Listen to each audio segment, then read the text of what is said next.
ಶ್ರೀರಾಮಂ ಭಕ್ತಪ್ರಿಯಂ ಸಕಲೋಕನಮಸ್ಕೃತಂ ಚ ತ್ರೈಗುಣ್ಯವರ್ಜಿತಮಜಂ ವಿಭುಮಾದ್ಯಮೀಶಂ ವಂದೇ ಭವಕ್ರಮಮರಾಸುರಸಿದ್ಧ್ಯವಂದ್ಯಂ ಅಶೇಷವಾಗ್ಜಡ್ಯಮರಾಪಹಂತ್ರಿ ನವಂ ನವಂ ಸ್ಪಷ್ಟಸುವಾಕ್ಪ್ರದಾಯಿನಿ ಮಮೇಹ ಜಿಹ್ವಾಗ್ರಸುರಂಗನರ್ತಕೇ ಭವಪ್ರಸನ್ನಾ ವದನೆ ಚ ಮೇ ಶ್ರೀಃ ಲಸತು ಶ್ರೀಮದಾನಂದತೀರ್ಥೇಂದುರ್ನೋ ಹೃದಂಬರೆ ಯದ್ವಚಶ್ಚಂದ್ರಿಕಾಸ್ವಾन्तಸಂತಾಪಂ ವಿನಿಗೃಹ್ಣತೆ ಭವತಿ ಯದನುಭಾವಾದೇಡಮುಖೋऽಪಿ ವಾಗ್ಮೀ ಜಡಮತಿರಪಿ ಜಂತುಃ ಜಾಯತೆ ಪ್ರಾಜ್ಞಮೌಲಿ सकलवचनचेतो देवता भारती सा मम वचसि निधत्तां सन्निधिं मानसे च नमोऽस्तु तात्विका देवाः विष्णुभक्तिपरायणाः धर्ममार्गे प्रेरयन्तु भवन्तः सर्व एव हि चित्रैः पदैश्च गम्भीरैः वाक्यैवानेरखण्डितैः गुरुभावं व्यञ्जयन्ति भाति श्रीजयतीर्थवा सत्याभिज्ञकराब्जोत्थान् पञ्चाशद्वर्षपूजकान् सत्यप्रमोदतीर्थार्य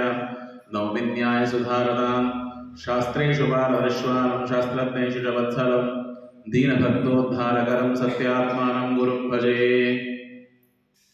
नौमिन्यायसुधारिकृज्य मुनिं श्रीपादरक्षन्मणिं व्यासार्यां विविधागमाब्धिविहरन् श्रीवादिराजानपि वन्देऽहं सवरं रघुत्तमगुरुन् वैदग्ध्यवारानिधिं श्रीसत्यव्रतराघवेन्द्रमुनिमान् सद्गोरसध्यानपान् विद्यापीठविधातारं विद्यावारिधिचन्दिरं विद्यार्थिवत्सलं वन्दे महामहिमसद्गुरुं ब्रह्मरुद्रादिवन्द्यं त्वां भजे वेङ्कटनायकं निवारयस्वानिष्टानि साधयिष्टानि माधव स्वस्ति अस्तु अशेषसन्मङ्गलानि सन्तु श्लोकैकश्रवणपठनमात्रेण कथा वक्तुश्च श्रोतॄणां निखिलकलिकृतकल्मषापनोदनपटुतले धर्माद्यखिलपुरुषार्थसाधने भूते श्रीमद्भविष्योत्तरपुराणे वेङ्कटगिरिमाहात्म्ये अद्य कथा प्रारम्भे सति पूर्वोक्तकथानुवादः हरिः ओं हरिः ओं हरिः ओं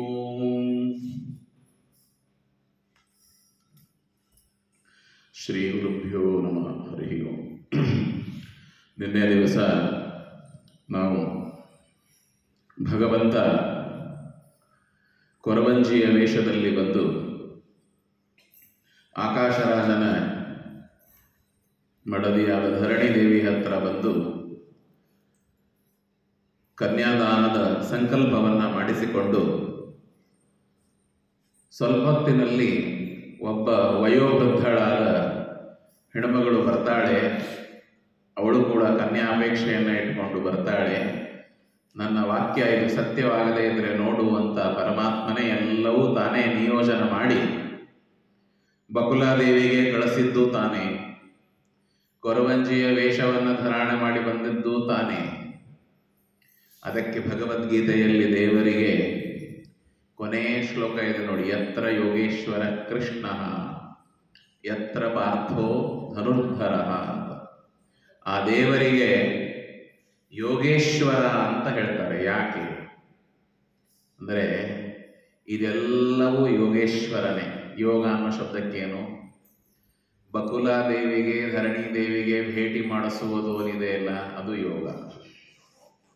ದ್ರೌಪದಿ ದೇವಿಗೆ ತುಂಬಿದ ಸಭೆಯಲ್ಲಿ ವಸ್ತ್ರಾಪಹರಣವಾದಾಗ ವಸ್ತ್ರ ಕೊಡುವುದು ಯೋಗ. ಭೀಷ್ಮಾಚಾರ್ಯರಿಗೆ ಭಗವಂತ ಶರಪಂಜರದಲ್ಲಿ ಮಲಗಿದಾಗ ಅವರಿಗೆ ಅನುಗ್ರಹ ಮಾಡಿದವನು ಯೋಗ. ಈ ತರಹ ಒಂದು 1000 ಪ್ರಸಂಗಗಳು ಇದೆ. ದ್ರೌಪದಿ ದೇವಿಗೆ ದೂರ್ವಾಸರು ಕೋಪ ಬಂದು ಶಾಪ ಕೊಡಬೇಕು ಅಂತ ಬಂದಾಗ ಅಕ್ಷಯ ಪಾತ್ರೆಯಲ್ಲಿ ಅನ್ನ ತೋರಿಸಿದ್ದು ಅದು ಪರಮಾತ್ಮ ಯೋಗ. ಇದೆಲ್ಲವೂ ಯೋಗ ಆದದ್ದರಿಂದಲೇನೆ ಭಗವಂತನಿಗೆ ಯೋಗೇಶ್ವರ ಅಂತ ಕರೀತಾರೆ. ದೇವರಿಗೆ ಯೋಗೇಶ್ವರನ ಹೇಳ್ತೀವಲ್ಲ, ಯೋಗದಿಂದ ಆಯಿತು ಅಂತ ಹೇಳ್ತೇವೆ. ಸ್ವಲ್ಪ ಈ ನಿಮ್ಮ ಕಡೆಗೆ ಬಳಸ್ತಾರೋ ಇಲ್ಲೋ ಈ ಶಬ್ದ ಗೊತ್ತಿಲ್ಲ. ಯೋಗದಿಂದ ಆಯಿತು ಅಂತ. ಯೋಗದಿಂದ ಆಯಿತು ಅನ್ನೋ ಶಬ್ದಕ್ಕೆ ಏನರ್ಥ ಅಂದರೆ ಇದೆ, ಆ ಭಗವಂತನೇ ಎಲ್ಲಾನು ಪ್ರೀ ಪ್ಲಾನ್ ಅಂತ ನಾವು ಹೇಳ್ತೀವಿಲ್ಲ ಇಂಗ್ಲಿಷ್ ಒಳಗೆ.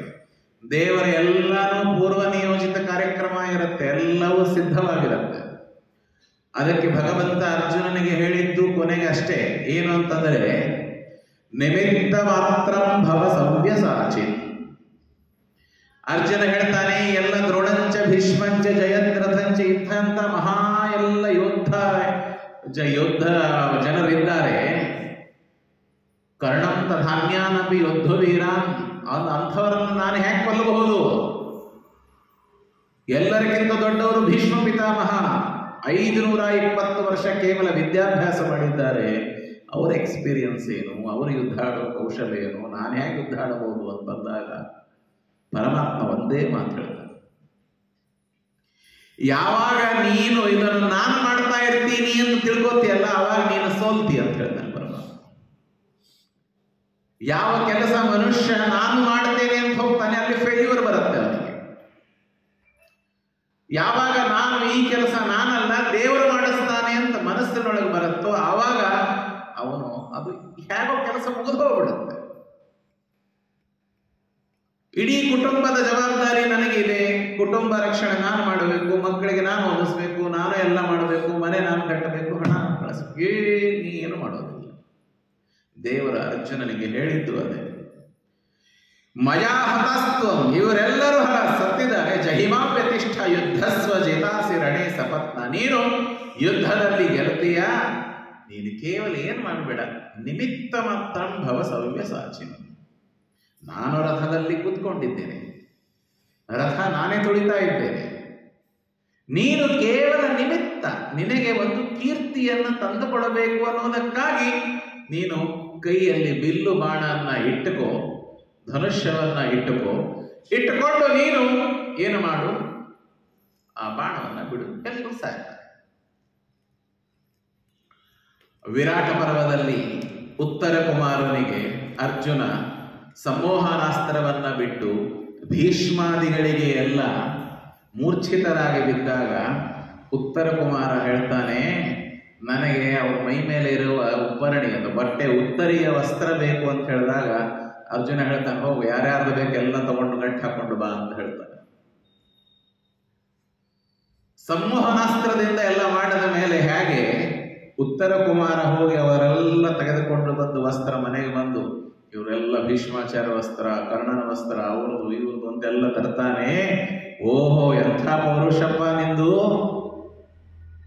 ಅಂತ ವಿರಾಟ್ ರಾಜ ಹೊಗಳ್ತಾನೆ. ನನ್ನ ಮಗ ಇಂಥ ಪೌರುಷ ಇದ್ದವನು ಅಂತ ವಿರಾಟ್ ರಾಜ ಹೊಗಳ್ತಾನೆ. ಹೊಗಳದಾಗ ಧರ್ಮರಾಜ ಅಲ್ಲೇ ಕೂತಿದ್ದ, ಅವನಂತಾನೆ, ಅವನಲ್ಲ ಈ ಷಂಢ ಮಾಡಿದ ಕೆಲಸ ಅಂತ ಹೇಳ್ತಾನೆ. ಅವಾಗ ವಿರಾಟ ರಾಜನಿಗೆ ಕೋಪ ಬಂದು ಲೆತ್ತ ಆಡ್ತಾ ಇರ್ತಾನೆ, ದ್ಯೂತ ಆಡ್ತಾ ಇರಬೇಕಾದ್ರೆ ವಿರಾಟ ರಾಜನ ಕೈಯಲ್ಲಿ ದ್ಯೂತ ಇರುತ್ತೆ, ಆ ದ್ಯೂತ ತಗೊಂಡು ಧರ್ಮರಾಜನಿಗೆ ಹೊಡಿತಾನ. ಹೊಡೆದಾಗ ಅವನಿಗೆ ಧರ್ಮರಾಜನಿಗೆ ರಕ್ತ ಬರುತ್ತೆ. ಅಲ್ಲೇ ಭೀಮ ನಿಂತ್ಕೊಂಡಿರ್ತಾನೆ, ಮುಗಿಸೇ ಬಿಡೋಣ, ನಮ್ಮ ಅಣ್ಣನಿಗೆ ಹೊಡೆದಿದ್ದಾನಲ್ಲ ಇವನು ಅಂತ. ಆದರೆ ಅಜ್ಞಾತವಾಸದ ನಿಯಮ ಇತ್ತು, ಹೊಡಿಬಾರದು ಅನ್ನೋದಕ್ಕಾಗಿ ಮತ್ತೆ ಧರ್ಮರಾಜ ಅಲ್ಲಿದ್ದೇ ಕೊಂಡು ಸೊನ್ನೆ ಮಾಡಿ, ಸುಮ್ಮನೆ ಕೂತ್ಕೋ, ಶಾಂತಾಗಿರು, ಸುಮ್ಮನೆ ಇರು, ಕಣ್ ಸೊನ್ನೆ ಮಾಡು, ಶಾಂತಾಗಿರು. ಹೀಗೆ ಯಾವುದು ಅರ್ಜುನನಿಗೆ ಸಾಧ್ಯವಾಯಿತು ಸಂಮೋಹನಾಸ್ತ್ರವನ್ನ ಬಿಟ್ಟು, ಅದು ಪರಮಾತ್ಮನಿಗೆ ಏನ್ರಿ. ಆ ಪರಮಾತ್ಮನೇ ಅರ್ಜುನನಿಗೆ ಹೇಳ್ತಾನೆ, ನಿನ್ನಿಂದ ಇವ್ರು ಯಾರು ಏನು ಮಾಡ್ಲಿಕ್ಕಾಗಲ್ಲಪ್ಪ, ನೀನು ಅಪೇಕ್ಷೆ ಪಟ್ಟರು ಏನು ಮಾಡ್ಲಿಕ್ಕಾಗಲ್ಲ, ನಿನಗೆ ಅಹಂಕಾರ ಬಂತು ಅಂದ್ರೆ ನೀನು ನಾಶ ಆಗ ಹೋಗ್ತೀಯ ಅಂತ ಪರಮಾತ್ಮ.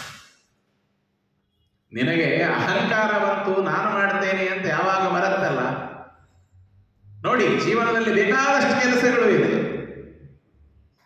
ಮನುಷ್ಯನಿಗೆ ಹೇಗೆ ಅಂದ್ರೆ ಈ ಅಹಂಕಾರ ಲಿವರಿಗೆ ಹೇಗೆ ಅದು ಫ್ಯಾಟ್ ಅಂಟ್ಕೊಂಡ್ಬಿಡತ್ತಲ್ಲ, ಹಾಗೆ ಅಹಂಕಾರ ನಮ್ಮ ಮನಸ್ಸು, ಮಾತು, ವಿಚಾರ ಎಲ್ಲ ಕಡೆಗೆ ಅಹಂಕಾರ ಅಂಟ್ಕೊಂಡ್ಬಿಟ್ಟಿದೆ. ನಾವೇನು ಮಾಡಿದ್ರು ಅದನ್ನು ಕಿತ್ತಾಕಕ್ಕಾಗಲ್ಲ, ಅಷ್ಟು ಅಹಂಕಾರ. ಎಲ್ಲಿಯವರೆಗೆ ದೇವರಿದ್ದಾನೆ, ದೇವರೆಲ್ಲ ನಡೆಸ್ತಾನೆ ಅನ್ನೋ ಭಾವನೆ ಬರೋದಿಲ್ಲ, ಅಲ್ಲಿವರೆಗೆ ಇದೆಲ್ಲ ಹೀಗೆ ನಡೆಯೋದು. ಬಕುಲಾದೇವಿಗೆ ದೇವರೇ ಯೋಜನೆ ಮಾಡಿದ್ದ, ಅದಕ್ಕೆ ಪರಮಾತ್ಮನಿಗೆ ಯೋಗೇಶ್ವರ ಅಂತ ಹೆಸರು. ಎಲ್ಲೇ ಏನೇ ಒಂದು ಕೆಲಸ ಆಯಿತು, ಓಹೋ ಹೋದಿವಿ, ಅವರು ಭೇಟಿಯಾದರು, ಎಲ್ಲ ಕೆಲಸ ನಡೀತು. ನಾ ಹೋದೆ ತಾಯ್ಮಕ್ಕಂತ ಆಯ್ತು ಅಂತಂತೆ ಹೊರತಾಗಿ ದೇವರು ಮಾಡಿಸ್ತಾ ಅಂತ ಬಾಯಿತು ಬರೋದಿಲ್ಲ. ನಾನು ಓದ್ಕೊಂಡೆ, ನಾನು IAS ಆದೆ, ನಾನು ಓದ್ಕೊಂಡೆ, ನಾನು IPS ಆದೆ, ನಾನು ಓದ್ದೆ, ನಾನು ಗಳಿಸ್ದೆ, ನಾನು ಮಾಡಿದೆ ಇಲ್ಲಂದ್ರೆ ಎಲ್ಲಿ ಆಗ್ತಿತ್ತು. ಯಾಕೆ? ನೀ ಬರೋಕ್ಕಿಂತ ಮುಂಚೆ ಯಾರಿದ್ದಿಲ್ವಾ? ನೀ ಹೋದ ಮೇಲೆ ಯಾರು ಇರೋದಿಲ್ವಾ? ಶಬ್ದ ಕಠೋರ ಇದೆ ಮಾತಾಡುವ. ಈ ಶಬ್ದ ನಾನು ಕೇಳಿದಾಗ ಅದು ಸ್ವಲ್ಪ ಬೇಜಾರಾಗುತ್ತೆ ಹೀಗೆ ಕೇಳಿದಾಗ. ಆದರೆ ವಾಸ್ತವಿಕ ಇದೆ. ಎಷ್ಟೋ ಮಕ್ಕಳು ಚಿಕ್ಕವರಿದ್ದಾಗ ತಂದೆ ತಾಯಿ ಬಿಟ್ಟು ಹೋಗೋದಿಲ್ವಾ? ಮಕ್ಕಳು ಬದುಕೋದಿಲ್ಲವೇ? ಯಾರೋ ಬರ್ತಾರೆ ಗುರುಗಳ ರೂಪದಲ್ಲಿ, ದೇವರ ರೂಪದಲ್ಲಿ, ತಂದೆ ತಾಯಿಯ ರೂಪದಲ್ಲಿ ಯಾರೋ ಬರ್ತಾರೆ, ರಕ್ಷಣೆ ಮಾಡ್ತಾರೆ. ದೇವರಿದ್ದಾರೆ. ದೇವನೊಬ್ಬ ಇರುವನೆಂದು ಮರೆಯಬಾರದು, ಕೈ ಮೀರಿ ಹೋದ ಮಾತಿಗೆ ಕೊರಗಬಾರದು, ಮೈ ಮೇಲೆ ಎಚ್ಚರವಿಲ್ಲದೆ ತಿರುಗಬಾರದು. ಅದಕ್ಕೆ ದೇವರು ಇದ್ದಾನೆ ಅಂತನ್ನುವುದನ್ನು ಮಾತ್ರ ಯಾವತ್ತೂ ಮರೆಯಬಾರದು. ಬಕುಲಾದೇವಿಗೆ ನೋಡಿ ಮುಂದೆ ಬರುತ್ತೆ. ಯಾಕೆ ಇಷ್ಟೆಲ್ಲ ಹೇಳ್ತಾ ಇದ್ದೀನಿ ಬ್ಯಾಕ್ಗ್ರೌಂಡ್ ಅಂದ್ರೆ, ಮುಂದೆ ಬಕುಲಾದೇವಿ ಬರ್ತಾಳೆ. ಬಂದಾಗ ಧರಣಿದೇವಿ ಹೇಳ್ತಾಳೆ ಏನು ಅಂತಂದ್ರೆ, ಕೇಳಿ ಅವಳು ಯಾರು ಬಂದಿದ್ದಾಳೆ, ಯಾಕೆ ಬಂದಿದ್ದಾಳೆ, ಏನು ಕೆಲಸ ಅಂತ ಬಂದಾಕ್ಷಣ ಅವಳಿಗೆ ಒಂದು ಒಳ್ಳೆ ಆಸನವನ್ನ ಕೊಟ್ಟು, ಧರಣ್ಯೋವಾಚ ಸಾಗದಂತೆ ಮಹಾಭಾಗೆ ಮಮ ಪುಣ್ಯಸ್ಯ, ನನ್ನ ಒಳ್ಳೆಯದಕ್ಕಾಗಿ ನೀನು ಬಂದಿದ್ದೆ ಅಮ್ಮ, ಬಾ ಅಂತ ಹೇಳ್ಕೊಂಡು ಅವರನ್ನು ಕರೀತಾರೆ. ಕರೆದ ಮೇಲೆ ಯಾಕೆ ಬಂದಿದ್ದಿ ಅಂತ ಕೇಳ್ತಾರೆ. ಬಕುಲಾದೇವಿಯು ಕೂಡ ಹೇಳ್ತಾಳೆ, ನನಗೆ ಕನ್ಯಾಪೇಕ್ಷಾ ಮುಖ್ಯ ಕಾರ್ಯಂ, ಕನ್ಯಾ ಅಪೇಕ್ಷೆ ಇದೆ, ಅದಕ್ಕೆ ಬಂದಿದ್ದೇನೆ. ವರ ಯಾರು, ಗೋತ್ರ ಏನು, ನಕ್ಷತ್ರ ಏನು ಅಂತ ಮತ್ತೆ ಎಲ್ಲ ಕೇಳಿದಾಗ ಅವಳು ಎಲ್ಲ ಹೇಳಿದಾಳೆ. ಅವನು ಬಕುಲೋವಾಚ, ಅವನ ಗೋತ್ರ ನಕ್ಷತ್ರ ಹೇಳ್ತೇನೆ. ವಸುದೇವ ದೇವಕಿ ಅವನ ತಂದೆ ತಾಯಿ, ಆಮೇಲೆ ಚಂದ್ರವಂಶದಲ್ಲಿ ಹುಟ್ಟಿದ್ದಾನೆ. ವಸಿಷ್ಠ ಗೋತ್ರ, ಶ್ರವಣ ನಕ್ಷತ್ರ, ಇರುವುದು ವೆಂಕಟಾಚಲ, ಬಹಳ ವಿದ್ಯಾವಂತನಾಗಿದ್ದಾನೆ, ಹಣವಂತನಾಗಿದ್ದಾನೆ, ಎಲ್ಲ ಒಳ್ಳೆ ಆಚರಣೆಗಳಿದೆ. ಅವನಿಗೆ ಕೇವಲ 25 ವರ್ಷ ಅಂತ ಹೇಳ್ತಾರೆ. ನೀನು ಮದುವೆ ಮಾಡದಿ ಅಂತಂದ್ರೆ ಬಹಳ ಸುಖವಾಗಿ ಇರ್ತೀನಿ ನಿನ್ನ ಮಗಳನ್ನ ಕೊಟ್ಟು ಅಂತ ಕೇಳಿದಾಗ ಧರಣಿದೇವಿ ಮನಸ್ಸಿನಲ್ಲಿ ಒಂದು ಶಂಕೆ ಇದೆ. ಅಮ್ಮ, ಎಲ್ಲ ಇದೆ ಅಂತ ಹೇಳ್ತಿ, ಹಣ ಇದೆ, ಕುಲ ಗೋತ್ರ ಎಲ್ಲ ಒಳ್ಳೆಯದಾಗಿದೆ, 25 ವರ್ಷ ಆದರೂ ಇನ್ನೂ ಮದುವೆ ಯಾಕಾಗಿಲ್ಲ ಅವನಿಗೆ ಅಂತ. ಈಗ 45 ವರ್ಷ ಆದರೂ ಮದುವೆ ಆಗದೇ ಇರುವಂತಹ ದಿನಗಳು. ಈಗ 25 ವರ್ಷ ಆಯಿತು, ಇನ್ನೂ ಮದುವೆ ಆಗಿಲ್ಲ ಅಂತ ತಿಳ್ಕೊಂಡು ಹೇಳಿದಾಗ ಆವಾಗ ಮಮ ಏನ್ರೆ ಶಂಕಾಜಾತ ವರಾರೋಹೆ ಮಮತೆ ವಚನಾಚ್ಯುತೆ, ನಿನ್ನ ಮಾತಿನಲ್ಲಿ ಒಂದು ನನಗೆ ಸಂದೇಹ. ಸಭಾಗಶ್ಚ ಕುಲೀನಶ್ಚ ಬುದ್ಧಿಮಂಶ್ಚ ಯುವ ಬಲಿ ಎಲ್ಲವೂ ಇದೆ, ವಾಗ್ಮಿ ಎಲ್ಲ ಗುಣಗಳು ಒಳ್ಳೆಯದೇ ಇದೆ, ನೀನು ಹೇಳೋದು ಯಾವುದು ಕೆಟ್ಟದಿಲ್ಲ. ಆದರೆ ಇಲ್ಲಿಯವರೆಗೆ ವಿವಾಹ ಯಾಕೆ ಆಗಿಲ್ಲ ಅಂತ ಶಂಕಾ ಇದೆ, ಹೇಳು ಅಂತಂದಾಗ ಬಕುಲಾದೇವಿ ಹೇಳ್ತಾಳೆ, ಅನ್ಯಥಾ ಯಾವುದು ವಿಚಾರ ಮಾಡಬೇಡ, ಹಿಂದಕ್ಕೆ ಒಂದು ಮದುವೆ ಆಗಿದೆ, ಆ ಮದುವೆ ಆಗ ಅಲ್ಲಿ ಅವನಿಗೆ ಮಕ್ಕಳಾಗಿಲ್ಲ, ಮನೆ ತುಂಬಿ ಮಕ್ಕಳೆಲ್ಲ ಹೋದೆ, 33 ಕೋಟಿ ದೇವತೆಗಳಿದ್ದಾರಲ್ಲ ಅವನ ಮಕ್ಕಳೇ. ನಟನೆ ಹೇಳ್ತಾ ಇದ್ದೇನೆ.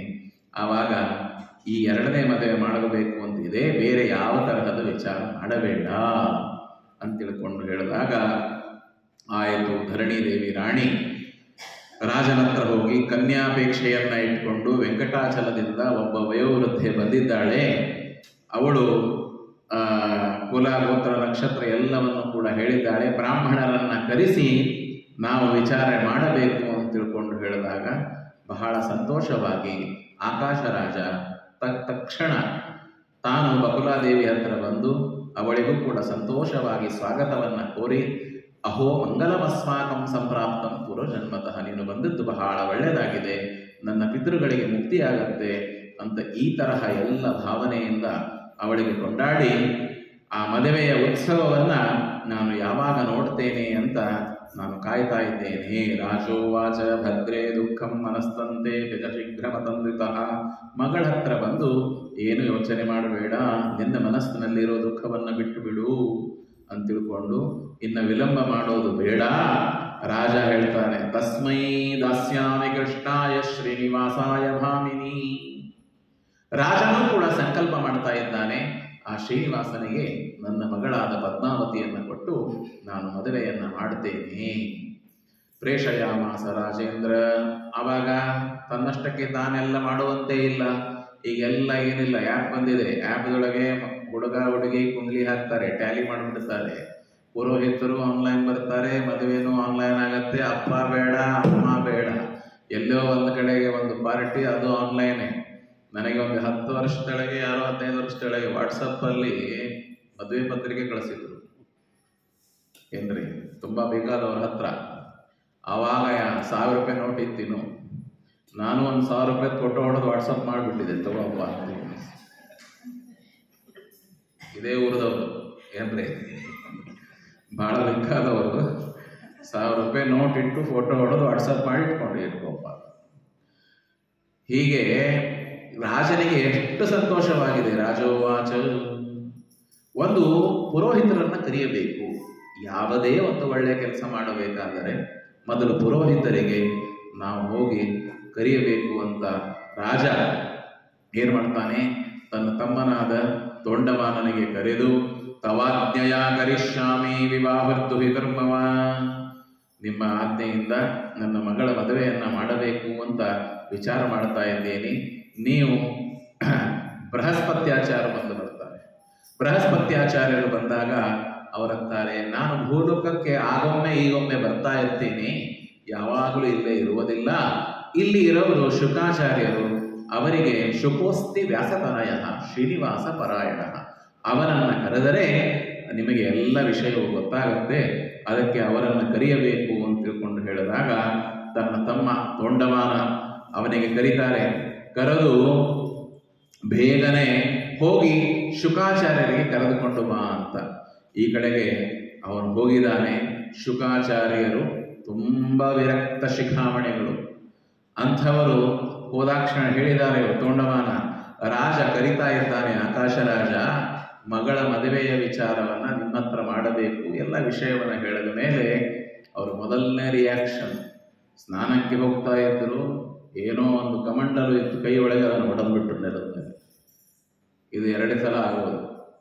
ಯಾವಾಗ ಅಂದರೆ ಅತಿ ಭಕ್ತಿ ಒಳಗೆ, ಅದು ಅತಿ ಸಿಟ್ಟಿನೊಳಗೆ. ನಾವು ಮಾಡೋರೆಲ್ಲ ಸಿಟ್ಟೊಳಗೆ ಹೆಚ್ಚು ಕಡಿಮೆ, ಭಕ್ತಿಯಿಂದ ಯಾವತ್ತೂ ಅಷ್ಟು ಭಕ್ತಿ ಬರೋದಿಲ್ಲ.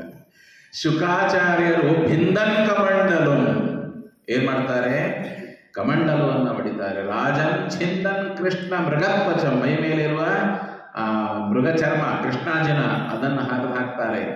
ಆಮೇಲೆ ಕರಳಲ್ಲಿರೋ ಮಾಲೆಯನ್ನು ಹರಿದು ಹಾಕ್ತಾರೆ. ಎಲ್ಲ ಮಾಡೋದನ್ನ ನೋಡಿ ತೊಂಡಮಾನನಿಗೆ, ಅಪ್ಪ ಇವರಿಗೆ ಏನು ಬೇಡಾದದನ್ನು ಹೇಳದೇನೋ ಅನ್ನುವಂತೆ ಅವರ ಆ ವರ್ತನೆಯನ್ನು ನೋಡಿ ಶುಕಾಚಾರ್ಯರಿಗೆ ನಮಸ್ಕಾರ ಮಾಡಿ ಹೇಳಿದಾಗ ಶುಕಾಚಾರ್ಯರು ಹೇಳ್ತಾರೆ, ಬಹಳ ಒಳ್ಳೆಯ ವಿಷಯವನ್ನು ಹೇಳಿದೆಯಪ್ಪ, ಕನ್ಯಾ ಪ್ರದಾನಂ ಪುರುಷಾರ್ಥ ಸಾಧನಂ. ಸಾಧಾರಣವಾಗಿ ಕನ್ಯಾದಾನ ಮಾಡುವುದು ಇದು ಬಹಳ ಮಂಗಳಕರವಾದ ಕೆಲಸ. ಜನ್ಮಾಂತರದ ಪುಣ್ಯವಿದ್ದರೆ ಶಾಸ್ತ್ರೀಯವಾಗಿ ಕನ್ಯಾದಾನ ಮಾಡುವ ಲಾಭ ಅದು ಎಲ್ಲರಿಗೂ ಭಗವಂತ ಕೊಡ್ತಾನೆ.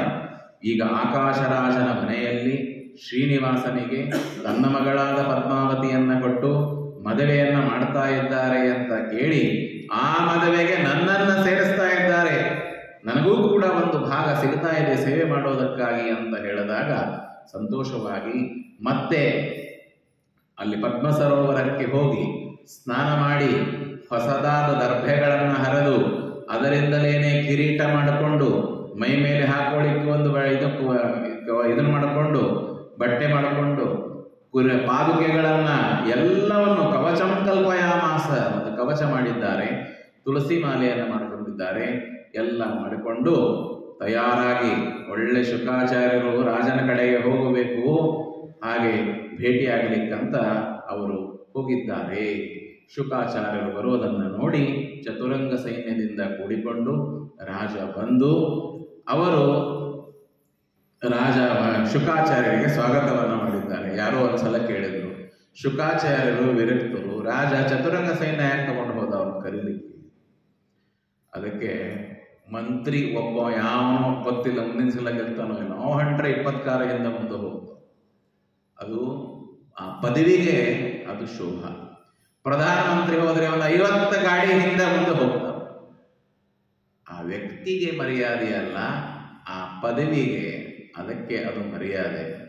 ಹಾಗಾಗಿ ಶುಕಾಚಾರ್ಯರು ಬಂದಿದ್ದಾರೆ. ಚತುರಂಗ ಸೈನ್ಯ ಯಾಕೆ ಬೇಕು ಅಂತಂದ್ರೆ ರಾಜನಿಗೆ ಇದೆಲ್ಲವೂ ಕೂಡ ಒಂದು ಗೌರವ, ಅದನ್ನು ಸೂಚನೆ ಮಾಡೋದಕ್ಕಾಗಿ ಎಲ್ಲ ಕರೆದುಕೊಂಡು ಹೋಗಿ ರಾಜನ ಬಳಿ ಬಂದಿದ್ದಾರೆ ಶುಕಾಚಾರ್ಯ. ಬಂದ ಮೇಲೆ ಶುಕಾಚಾರ್ಯಗೆ ರಾಜ ಕೇಳ್ತಾನೆ, ತಾಪಸಂ ಪರಿಪಪ್ರಚ್ಛ ಕನ್ಯಾರ್ಥಂ ದಿಷಣಾಗ್ರತಃ. ನಾನು ನನ್ನ ಪದ್ಮಾವತಿಯನ್ನ ಶ್ರೀನಿವಾಸನಿಗೆ ಕೊಟ್ಟು ಮದುವೆ ಮಾಡಬೇಕು ಅಂತ ವಿಚಾರ ಮಾಡ್ತಾ ಇದ್ದೇನೆ. ನೀವು ಅದಕ್ಕೆ ಅನುಗ್ರಹ ಮಾಡಬೇಕು. ನೀವು ಒಪ್ಪಿಗೆ ಕೊಟ್ಟರೆ ನಾನು ಮಾಡ್ತೇನೆ. ಇದು ನೋಡಿ, ನಾವು ನಿಶ್ಚಯ ಮಾಡಿದ್ದೇವೆ ಅಲ್ಲ, ನೀವು ಒಪ್ಪಿಗೆ ಕೊಟ್ಟರೆ ಅದನ್ನ ಮಾಡ್ತೇವೆ. ಭವದ್ಭ್ಯಾಂ ಅನುಮೋದಿತ ಶಬ್ದ ಏನಿದೆ, ನೀವು ಒಪ್ಪಿಗೆ ಕೊಡಬೇಕು. ಸತತ್ವಚನ ಮಾಕರಣೆ ರಾಜಾನಂ ರಾಜಸತ್ತಮಂ. ಆವಾಗ ಶುಕಾಚಾರ್ಯರು ಹೇಳ್ತಾರೆ, ಮಾ ಕುರುಶ್ವ ಮಹಾರಾಜ ಸಂದೇಹಂ ದಾನ ಕರ್ಮಣಿ. ಎಳ್ಳಷ್ಟು ಸಂದೇಹ ಮಾಡಬೇಡಿ ಶ್ರೀನಿವಾಸನಿಗೆ ಮದುವೆ ಮಾಡೋ ವಿಷಯದಲ್ಲಿ. ನಿಮಗೆ ಭಗವಾನ್ ಅರವಿಂದ ಧನ್ಯೋಸಿತ್ವ ಮಹೀಪಾಲ, ಆ ಭಗವಂತನಿಗೆ ಕೊಟ್ಟು ನಿನ್ನ ಕನ್ಯೆಯ ದಾನವನ್ನ ಮಾಡ್ತಾ ಇದ್ದೀಯಲ್ಲ, ಇದರಲ್ಲಿ ಏನು ಸಂದೇಹ ಮಾಡಬೇಡ. ನೀನು ನಿನ್ನ ಪಿತೃಗಳು ಎಲ್ಲರೂ ಕೂಡ ಮುಕ್ತರಾಗಿದ್ದಾರೆ. ಈ ವಿಷಯ ಸಂಕಲ್ಪದಿಂದಲೇನೆ ಭಗವಾನ್ ಅರವಿಂದಾಕ್ಷ ಶ್ರೀನಿವಾಸ ಸತಾಂಗತಿ, ಆ ಪರಮಾತ್ಮ ನಿನಗೆ ಅಳೆಯನಾಗಿ ಬಂದು ದೊರಕ್ತಾ ಇದ್ದಾನಲ್ಲ, ಆದ್ದರಿಂದ ಸ್ವಲ್ಪ ತಡ ಮಾಡಬೇಡ, ಬೇಗನೆ ನೀನು ಈ ವಿಷಯವನ್ನ ಎಲ್ಲ ಕಡೆಗೆ ಹೇಳಿ, ವಯಂ ಧನ್ಯ, ನೀನಂತೂ ಪುಣ್ಯವಂತ ಸರಿನೇ ಸರಿ, ಆದರೆ ನಮಗೂ ಕೂಡ ಏನಾಗಿದೆ ಅಂತಂದರೆ ಈ ವಿಷಯವನ್ನ ಕೇಳಿ, ವಯಂತು ತಪಸಾರಾಧ್ಯ, ನಮಗೇನಿದೆ ಸಂಸಾರದಲ್ಲಿ ಯಾವ ಆಸಕ್ತಿ ಇದೆ, ತಪಸ್ಸು ಮಾಡುವರು, ಕಂದಮೂಲ ಫಲಗಳನ್ನು ತಿಂದು ಇರೋವರು, ಆದರೆ ನಮಗೂ ಕೂಡ ಪರಮ ಸಂತೋಷವಾಗಿದೆ. ಈ ವಿಷಯವನ್ನ ಕೇಳಿ ಎಲ್ಲ ಸಂಘವನ್ನ ಬಿಟ್ಟು ನಾವು ಇರ್ತಕ್ಕಂಥವರು, ಆದರೆ ಈ ಭಗವಂತನ ವಿವಾಹವನ್ನ ನೋಡಬೇಕು ಅನ್ನೋದು ನಮಗೂ ಕೂಡ ನಿನ್ನ ಸಂಘದಿಂದ ಆ ಭಾಗ್ಯ ಸಿಗ್ತಾ ಇದೆ. ಏವಂ ತಮುಕ್ತ ರಾಜರ್ಷಿಂ ತುಷ್ಣೀಮಾಸ ಸತಾಪಸಃ ಶುಕವಾಕ್ಯಂ ತತಶ್ರುತ್ವಾ ಸ ರಾಜಾನಂದ ನಿರ್ಭರಃ. ಅವಾಗ ಆ ಶುಕಾಚಾರ್ಯರ ಮಾತನ್ನ ಕೇಳಿ ಆಮೇಲೆ ಬೃಹಸ್ಪತ್ಯಾಚಾರ್ಯರು, ಶುಕಾಚಾರ್ಯರು, ಆಕಾಶರಾಜ, ಧರಣಿದೇವಿ, ತೊಂಡಮಾನ, ಬಕುಲಾದೇವಿ ಎಲ್ಲರೂ ಕೂತ್ಕೊಂಡಿದ್ದಾರೆ. ಆವಾಗ ಬೃಹಸ್ಪತ್ಯಾಚಾರ್ಯರು ಮತ್ತೆ ಬಕುಲಾದೇವಿಗೆ ಕೇಳ್ತಾರೆ, ಏನಂತಂದರೆ ನೀನು ಆ ಹುಡುಗನ ಕಡೆಯಿಂದ ಬಂದಿದ್ದೀಯಲ್ಲ, ಕುಲ, ನಕ್ಷತ್ರ, ಗೋತ್ರ ಎಲ್ಲ ಹೇಳು ಅಂತ ಮತ್ತೆ ಕೇಳ್ತಾರೆ. ಆವಾಗ ಬಕುಲಾದೇವಿ ಹೇಳ್ತಾಳೆ, ನೋಡಿ, ಈ ಬ್ರಾಹ್ಮಣರಿಗೆ ಕಲಿಯುಗದಲ್ಲಿ ಏನಾಗಿದೆ ಅಂದರೆ ಎಲ್ಲ ಒಳ್ಳೆಯದು ಕೆಟ್ಟದು ಎಲ್ಲ ಗೊತ್ತಿರುತ್ತೆ, ಜ್ಞಾನ ಎಲ್ಲ ಇರುತ್ತೆ, ಆದರೆ ಬ್ರಾಹ್ಮಣ ಸತ್ಯ ಸಂಪನ್ನ ಕಲೌ ಮಿಥ್ಯಾ ಪ್ರವಾದಿನಃ, ಸುಳ್ಳು ಮಾತಾಡುತ್ತಾರೆ. ಅಯ್ಯೋ, ಒಮ್ಮಿಂದೊಮ್ಮೆ ಏನಾಯ್ತು ಕೋಪ ಅವಳಿಗೆ, ಯಾಕೆ ಭೇಟಿಯಾದವರೆಲ್ಲರೂ ಹುಡುಗನ ನಕ್ಷತ್ರ ಏನು, ಗೋತ್ರ ಏನು, ಕುಲ ಏನು, ಒಂದೇ ಮಾತು 20 ಸಲ ಕೇಳಿದ್ರೆ ಬೇಜಾರಾಗುತ್ತೋ ಇಲ್ಲೋ ಅವಳಿಗೆ ಕೇಳಿದ್ದಾರೆ. ಅವಾಗ ಜಾನಂತೋಪಿ ಮಹಾರಾಜ ನವದಂತಿ ಹಿತಾಹಿತಂ, ಗೊತ್ತಿದೆ ಒಬ್ಬವನು ಕೆಟ್ಟ ಕೆಲಸ ಮಾಡ್ತಾ ಇದ್ದಾನೆ, ಅವನು ತಪ್ಪು ಮಾಡ್ತಾ ಇದ್ದಾನೆ ಅಂತ ಕಣ್ಣಿಗೆ ಕಾಣಿಸ್ತಾ ಇರ್ತದೆ, ಆ ಕೆಟ್ಟ ಕೆಲಸ ಮಾಡೋದನ್ನ ನಿಲ್ಲಿಸೋದಿಲ್ಲ, ಅವನು ತಪ್ಪು ಮಾಡ್ಲಿ ಅಂತ ಬಿಟ್ಬಿಡ್ತಾರೆ. ಹಾಗಾಗಿ ಶುಕಾಚಾರ್ಯರು ಈ ತರಹ ಅವಳು ಮಾತಾಡಿದಾಗ ಹೇಳ್ತಾರೆ, ನೋಡಮ್ಮ, ಅವಿಶ್ವಾಸಶ್ಚ ವಿಪ್ರೇಷು ಕ್ಷತ್ರಿಯಾಣಂ ವರಾನನೆ. ಯಾವತ್ತೂ ಕೂಡ ಕ್ಷತ್ರಿಯರಲ್ಲಿ ಕ್ಷತ್ರಿಯರು ಬ್ರಾಹ್ಮಣರಲ್ಲಿ ಅವಿಶ್ವಾಸವನ್ನ ಮಾಡಬಾರದು. ಈ ತರಹ ಧರ್ಮದ ಅಧರ್ಮೋ ಧರ್ಮತಾಂಗತಃ ತಸ್ಮಾತ್ ತ್ವಯಾ ಮಹಾಭಾಗೆ, ನೀನು ಹುಡುಗನ ಕಡೆಗೆ ಬಂದಿದ್ದೀಯಲ್ಲ, ನಿನ್ನ ಜವಾಬ್ದಾರಿ ಇದೆ, 100 ಸಲ ಕೇಳಿದ್ರು ಅದನ್ನು ನೀನು ಹೇಳಬೇಕು ಅಂತ ತಿಳ್ಕೊಂಡು ಹೇಳಿದಾಗ ಮತ್ತೆ ಅವಳು ಎಲ್ಲ ನಕ್ಷತ್ರ ಗೋತ್ರಗಳನ್ನೆಲ್ಲ ಹೇಳಿದಾಳೆ. ಹೇಳಿದ ಮೇಲೆ ಈ ಕಡೆಗೆ ಬೃಹಸ್ಪತ್ಯಾಚಾರ್ಯರು ರಾಜನ ಎಲ್ಲ ಸೀತಾ ಸತ್ಯ ವಿರೂಪಾಯ ಪದ್ಮಾವತ್ಯ ವಿದುರ್ಬುಧಃ ಅವಳ ನಕ್ಷತ್ರ ಗೋತ್ರವನ್ನು ಕೂಡ ಕೇಳಿ ಆ ಬೃಹಸ್ಪತ್ಯಾಚಾರ್ಯರು ಜಾತಕವನ್ನ ಮೇಲನ ಮಾಡಿ ನಾಡೀಕೂಟಂ ವಿಶೇಷೇಣ ಸೂತ್ರಕೂಟಂ ವಿಶೇಷತಃ ಯೋನಿಕೂಟಂ ಚ ಅನುಕೂಲಂ ಗ್ರಹಾಶ್ಚ ಶುಭದರ್ಶನಾಃ ಎಲ್ಲವನ್ನು ಕೂಡ ಸೇರಿಸಿ ನೋಡಿದಾಗ ಏನು ಜಾತಕ ಬಹಳ ಚೆನ್ನಾಗಿ ಕೂಡು ಬಂದಿದೆ. 36 ಗುಣ ಯಾರ್ದೂ ಕೂಡೋದಿಲ್ಲ, ಹೌದಿಲ್ರಿ? ರಾಮದೇವರು ಹುಟ್ಟದಾಗ ರಾಮದೇವರ ಕುಂಡ್ಲಿ ಒಳಗೆ 5 ಗ್ರಹಗಳು ಹುಚ್ಚಿದ್ದು ಅಂತ. ಎಷ್ಟು? 5 ಗ್ರಹಗಳ ಉಚ್ಚ. ನಮ್ಮ ಕುಂಡ್ಲಿಗಳು ಎಲ್ಲಾನು ನೀಚೆ ಇರ್ತಾವೆ, ಯಾವುದು ಉಚ್ಚಿರೋದಿಲ್ಲ. ಒಂದು ಉಚ್ಚಿದ್ರೆ ಮೇಧಾವಿ ಆಗ್ಬಿಡ್ತಾನೆ. ರಾಮದೇವರದು 5 ಗ್ರಹ ಉಚ್ಚಿತ್ತು, ಅದಕ್ಕೆ ಅವರು ಅಂಥ ಕೀರ್ತಿವಂತರಾದರು. ಪರಮಾತ್ಮ ತನ್ನ ಮದುವೆ, ಅವನ ಮದುವೆಗೆ ಈ ಗ್ರಹಗಳು ಏನು? ಸಕಲ ಗ್ರಹ ಬಲ ನೀನೆ ಸರಸಿಜಾಕ್ಷ, ಹೌದಲ್ರಿ? ನಿಖಿಲ ರಕ್ಷಕ ನೀನೆ ವಿಶ್ವವ್ಯಾಪಕನೇ. ಪರಮಾತ್ಮ ಕಣ್ಣು ಮಾಡಿದ್ರೆ ಸಾಕು, ಎಲ್ಲ ನವಗ್ರಹಗಳು ತಮ್ಮ ಜಾಗದಾಗ ಹೋಗಿ ಕೂತು ಬಿಡ್ತಾರೆ. ದೇವರಿಗೆ ಅಮಂಗಳ ಮಾಡುವಂತಹ ಶಕ್ತಿ ಗ್ರಹಗಳಲ್ಲಿ ಇದೆಯಾ? ಸಾಧ್ಯ ಇಲ್ಲ. ಏನ್ರಿ? ಶನೈಶ್ಚರಕೃತ ನರಸಿಂಹಸ್ತುತಿ ಇದೆ ನೋಡಿ. ಆ ಶನೈಶ್ಚರಕೃತ ನರಸಿಂಹಸ್ತುತಿಯನ್ನು ಪಾರಾಯಣ ಮಾಡಿ ಅದರಲ್ಲಿ ಶನಿದೇವರು ಹೇಳ್ತಾರೆ, ದೇವರ ಅನುಗ್ರಹ ನರಸಿಂಹದೇವರು ನನ್ನ ಮೇಲೆ ಅಷ್ಟಿದೆ ಅಂತ. ನಿತ್ಯ ಪಾರಾಯಣ ಮಾಡಿ, ಎಲ್ಲರಿಗೂ ಒಳ್ಳೇದಾಗತ್ತೆ. ಸಾಡೆ ಸತಿ ಇದ್ದವರಿಗೆ, ಸಾಡೆ ಸತಿ ಇಲ್ಲದೆ ಇರೋರಿಗೆ, ಸಾಡೆ ಸತಿ ಬರೋವರಿಗೆ ಬಹಳ ಒಳ್ಳೆ ಸ್ತೋತ್ರ ಅದು ಶನೈಶ್ಚರಕೃತ ನರಸಿಂಹಸ್ತುತಿ. ನಿತ್ಯ ಪಾರಾಯಣ ಮಾಡಬೇಕು. ಬಹಳ ಇಲ್ಲ, ಒಂದು 10, 15, 20 ಶ್ಲೋಕ ಇದೆ, ಚಿಕ್ಕದು. ಸುಮ್ಮನೆ ಶನಿಗೆ ಹೋಗಿ ದೀಪ ಹಚ್ಚಿ ಕರಿ ಬಟ್ಟೆ ಉಟ್ಕೊಂಡು ಎಳ್ಳು ದಾನ ಮಾಡಿದ್ರೆ ಶನಿ ಬಿಡೋದಿಲ್ಲ, ಪಾರಾಯಣ ಮಾಡಿದ್ರೆ ಬಿಡ್ತಾನ. ಅಂಥ ಭಗವಂತ ಪಕ್ಷ ಮಾಸವು ನೀನೆ, ಪರ್ವಕಾಲವು ನೀನೆ, ಋತುಯುಗಾದಿಯು ನೀನೆ, ಎಲ್ಲವೂ ನೀನೆ ಪರಮಾತ್ಮ. ಆ ನವಗ್ರಹಗಳು ಏನಾಗಿವೆ ಅಂತಂದ್ರೆ, ಪರಮಾತ್ಮನ ವಿವಾಹದಲ್ಲಿ ಹೇಗೆ ಅಶುಭ ಮಾಡಲಿಕ್ಕೆ ಸಾಧ್ಯ ಇದೆ?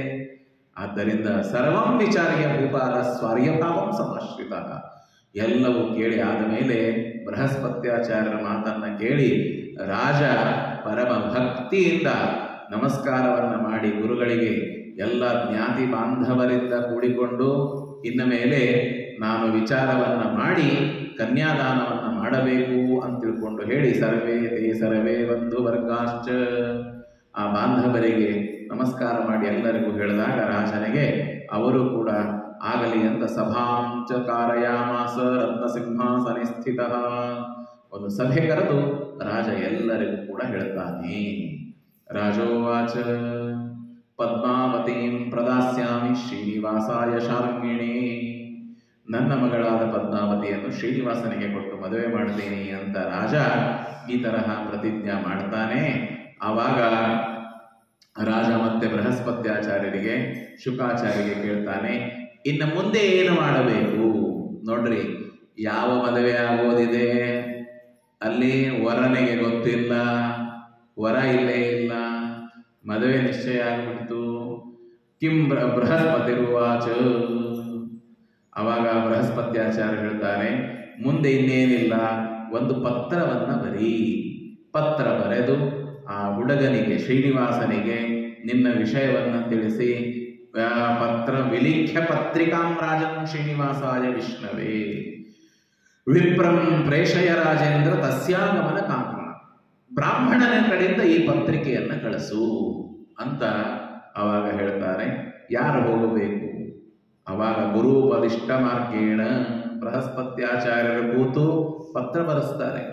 ಬರೆಸದಾದ ಮೇಲೆ ಏನ್ ಬರೆಸ್ತಾರೆ ನೋಡ್ರಿ, ಅಪ್ರಾಕೃತಾಯ ನಿತ್ಯಾಯ ಸಚ್ಚಿದಾನಂದ ಮೂರ್ತಯೇ ಸ್ವತಂತ್ರಾಯ ಅದ್ವಿತೀಯಾಯ ಅನಂತರೂಪಾಯ ಶಾರ್ಂಗಿಣೆ ಭಕ್ತ ಪ್ರಿಯಾಯ ಭಕ್ತೈಕ ವೇದ್ಯೋಪಾದೇಯ ರೂಪಿಣೆ ದೇವಾಧಿದೇವ ಪೂಜ್ಯಾಯ ಬ್ರಹ್ಮ ಪೂಜಾಯ ವಿಷ್ಣವೇ ಶ್ರೀನಿವಾಸಾಯ ಕೃಷ್ಣಾಯ ವೆಂಕಟಾಚಲವಾಸಿನೇ ಸಾಂಗೈಹಿ ಸರ್ವೈಶ್ಚ ವೇದಾದ್ಯೈ ಸಾಗಮೈ ಸಪುರಾಣಿಕೈಹಿ.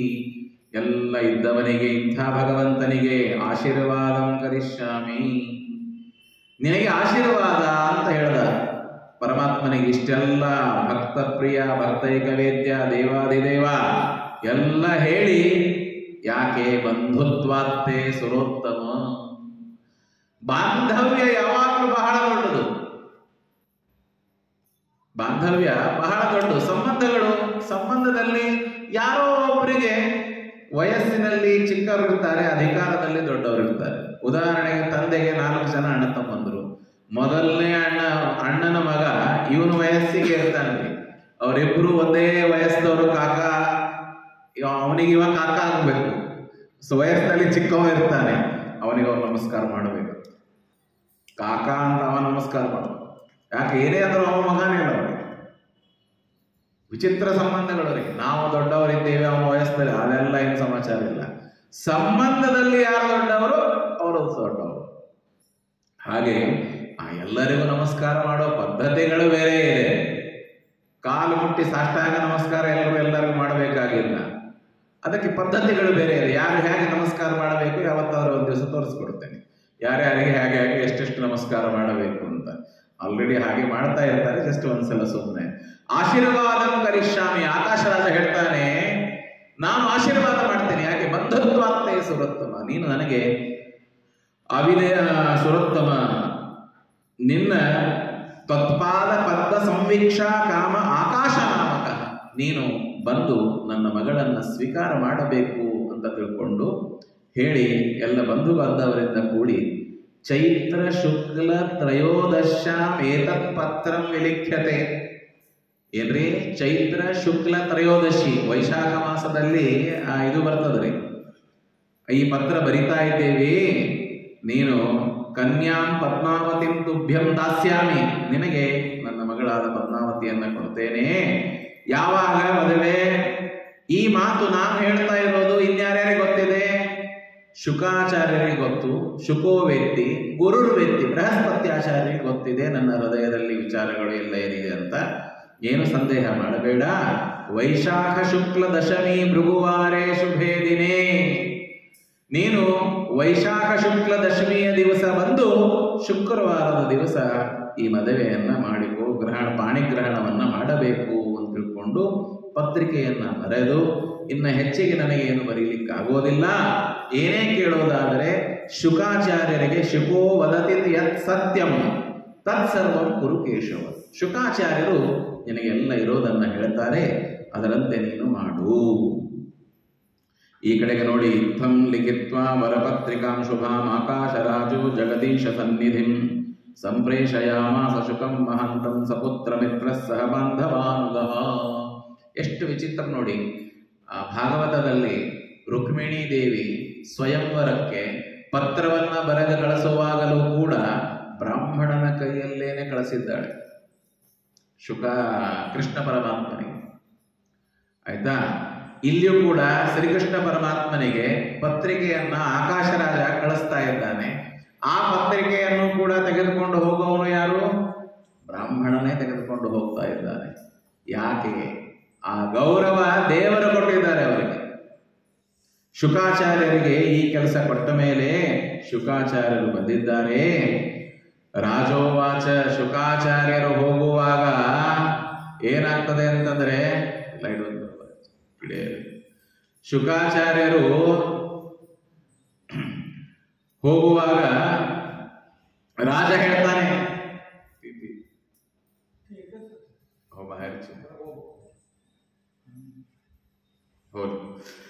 ಆವಾಗ ಇಲ್ಲಿ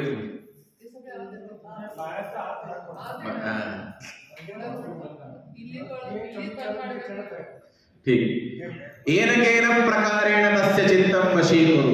ರಾಜ ಹೋಗುವಾಗ ಶುಕಾಚಾರ್ಯರಿಗೆ ಹೇಳ್ತಾನೆ, ಏನಾದ್ರೂ ಮಾಡು, ಆ ಶ್ರೀನಿವಾಸ ನನ್ನ ಮಗಳನ್ನ ರಿಜೆಕ್ಟ್ ಮಾಡಬಾರದು, ಸ್ವೀಕಾರ ಮಾಡಬೇಕು. ಹಾಗೆ ಶುಕಾಚಾರ್ಯರೇ, ನೀವು ದಯಮಾಡಿ ಏನ್ ಕೇಳ್ತಾನೆ ಕೇಳಿ.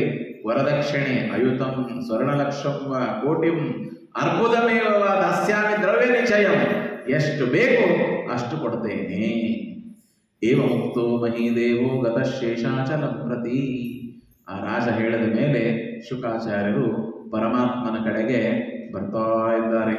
ಪರಮಾತ್ಮ ಈ ಕಡೆಗೆ ಮನೆಯಲ್ಲಿ ಕೂತ್ಕೊಂಡು ಬಾಗಿಲಲ್ಲಿ ತಾಯಿಯ ದಾರಿ ನೋಡ್ತಾ ಇದ್ದಾನೆ. ತಾಯಿ ಹೋಗಿದ್ದಾಳೆ, ಇನ್ನೂ ಬಂದಿಲ್ಲ ಬಕುಲಾದೇವಿ, ಏನು ಮಾಡಬೇಕು ಅಂತ ದಾರಿ ನೋಡ್ತಾ ಕೂತ್ಕೊಂಡಿದ್ದಾನೆ. ಆವಾಗ ಹರೇರ್ ಜನನ್ಯಾನುಗತೋ ವಿರಾಗಿ ತದ್ದರ್ಶನಾಹ್ಲಾದಗತಾಧ್ವಶೇಷ ಅಂಬಾ ಅವಿಕ್ಷ ಛಾಯಾಂತಿ. ಶುಕಾಚಾರ್ಯರು ಮಧ್ಯಂ ಗತೆ ಭಾನುಮತೋ ಮಹಾತ್ಮ ಸಮಾಗತಸ್ತಸ್ಯ ಶುಕಸ್ಯ ಶಿಷ್ಯ. ಅಷ್ಟರಲ್ಲಿ ಅಲ್ಲಿ ಬಂದಿದ್ದನ್ನು ನೋಡಿ ಮಾತಾ ಚೆನ್ನಾಗತ್ತ, ತಾಯಿ ಇನ್ನೂ ಬಂದಿಲ್ಲ, ಶುಕಾಚಾರ್ಯ ಬಂದ್ಬಿಟ್ರು ಮೊದಲು. ಆವಾಗ ಶುಕಾಚಾರ್ಯರಿಗೆ ಕೇಳ್ತಾನೆ, ಏನಂತಂದ್ರೆ ಶ್ರೀನಿವಾಸೋ ವಾಚ, ಬಹಳ ಮಾತಾಡೋದಿಲ್ಲ ಪರಮಾತ್ಮ. ಏನು ಶುಕಾಚಾರ್ಯರೇ, ನನ್ನ ಕೆಲಸ ಪಕ್ವನೋ ಅಪಕ್ವನೋ, ಕೆಲಸ ಆಯ್ತೋ ಇಲ್ಲೋ? ನಮ್ಮ ಭಾಷೆ ಒಳಗ ಹಣ್ಣೋ ಕಾಯಿಯೋ ಅಂತ ಕೇಳ್ತೀವಿ, ಹೌದಿಲ್ರಿ? ಕೆಲಸ ಆಯ್ತೋ ಇಲ್ಲ ಅನ್ಲಿಕ್ಕೇನು, ಹಣ್ಣದನೋ ಕಾಯಿ ಅದನೋ? ಅವಾಗ ಶುಕಾಚಾರ್ಯರು ಅಂತಾರೆ, ಕಾರ್ಯಂ ಮದೀಯಂ ವಿಪ್ರೇಂದ್ರ ಪಕ್ವಂಬ ಅಪಕ್ವಮೇವವ. ಪರಮಾತ್ಮನಿಗೆ ಪರಮಾತ್ಮ ಶುಕಾಚಾರ್ಯ ಕೇಳಿದಾಗ ಶುಕಾಚಾರ್ಯ ಅಂತಾರೆ, ಕಾರ್ಯಂ ತವ ಕೃಪಾ ಸಿಂಧು ಪಕ್ವಮೇವನ ಸಂಶಯ. ನಿನ್ನ ಕೆಲಸ ಯಾವತ್ತಾದರೂ ಅಪಕ್ವವಾಗೋದೇ ಪರಮಾತ್ಮ. ಆದ್ದರಿಂದ ನೀನೇನು ವಿಚಾರ ಮಾಡಬೇಡ, ಎಲ್ಲವೂ ಕೂಡ ದಂಡವತ್ ಪ್ರಣಾಮ ಮಾಡಿ ಶುಕಾಚಾರ್ಯರು ಪರಮಾತ್ಮನಿಗೆ ಭಕ್ತಿಯಿಂದ ನಮಸ್ಕಾರ ಮಾಡಿ ಆವಾಗ ಆಲಿಂಗನವನ್ನು, ಶುಕಾಚಾರ್ಯರಿಗೆ ಪರಮಾತ್ಮ ಆಲಿಂಗನವನ್ನು ಮಾಡಿಕೊಂಡಿದ್ದಾನೆ. ಸುಮಧ್ವ ವಿಜಯದಲ್ಲಿ ಬರುತ್ತೆ, ಭೀಮಸೇನ ದೇವರಿಗೆ ಕೃಷ್ಣ ಆಲಿಂಗನ ಮಾಡಿಕೊಂಡ, ಹನುಮಂತ ದೇವರಿಗೆ ರಾಮಚಂದ್ರ ದೇವರು ಆಲಿಂಗನ ಮಾಡಿಕೊಂಡ್ರು. ಸಹಭೋಗವನನ್ಯ ಲಭ್ಯವಸ್ಮೈ ಹನುಮದ್ರೂಪವತೆ ರದೌ ಪುರಾಹಿ ಅನಭಿಷ್ಟಯ ದೇಶ ಇತಿ ಧನ್ಯ ಅಪಿತ ಕೌತೂಹಲ ಮಾಪತಾಪಸೈ. ಯಾವ ಆಲಿಂಗನ ರಾಮಚಂದ್ರ ದೇವರು ಸೀತೆಗೆ ಅಂಗುಲಿಯನ್ನ ಕೊಟ್ಟು ಸಮುದ್ರ ದಾಟಿ ಬಂದಾಗ ಹನುಮಂತ ದೇವರಿಗೆ ಕೊಟ್ಟರು, ಅದೇ ಆಲಿಂಗನವನ್ನ ಭೀಮಸೇನ ದೇವರಿಗೆ ಶ್ರೀಕೃಷ್ಣ ಪರಮಾತ್ಮ ಕೊಟ್ಟ. ಅದೇ ಶ್ರೀಕೃಷ್ಣ ಪರಮಾತ್ಮ ವೆಂಕಟೇಶ ಶುಕಾಚಾರ್ಯರಿಗೆ ಆಲಿಂಗನವನ್ನ ಕೊಟ್ಟಿದ್ದಾನೆ. ಅದೇನ್ ಬಿಡ್ರಿ, ಅಂಥದಿನ ಆಲಿಂಗನೊಳಗಿಟ್ಟದ ಸಹಭೋಗವನನ್ಯ. ಪರಮಾತ್ಮನ ಶರೀರದಿಂದ ಆಲಿಂಗನ ಮಾಡ್ಕೊಳ್ಳೋದು ಅಂದ್ರೆ ಅದೇನ್ ಸಾಧಾರಣವಾದ ಮಾತೇನ್ರಿ? ಯಾರ್ಯಾರೋ ನೇತಾಗಳು ಬಂದು ತಪ್ಕೋತಾರ, ಓಟ್ ಕೊಡ್ತೀರಿ ಅಂತ ತಪ್ಕೋತಾರ, ಓಟ್ ಮುಗದಲ್ಲಿ ಮುಖಾನ ನೋಡೋದಿಲ್ಲ ಅವರು. ಅವ್ರ ಆಲಿಂಗನ ತಗೊಂಡು ಏನ್ ಮಾಡೋದಿದೆ? ದೇವರು, ಗುರುಗಳು, ತಂದೆ ತಾಯಿ, ಹಿರಿಯರು ನಮಗೆ ತಪ್ಪಿಕೊಂಡು ಒಂದು ಆಶೀರ್ವಾದ ಮಾಡಿದಾಗ ಹೇಳ್ತೇವಿಲ್ಲ, ಕಾಲಿನ ತಲೆ ಮೇಲೆ ಕೈ ಇಡ್ರಿ, ತಲೆ ಮೇಲೆ ಕೈ ಇಡ್ರಿ ಅಂತ ಕೇಳ್ತೀವಿ ಗುರುಗಳಿಗೆ. ಯಾಕೆ?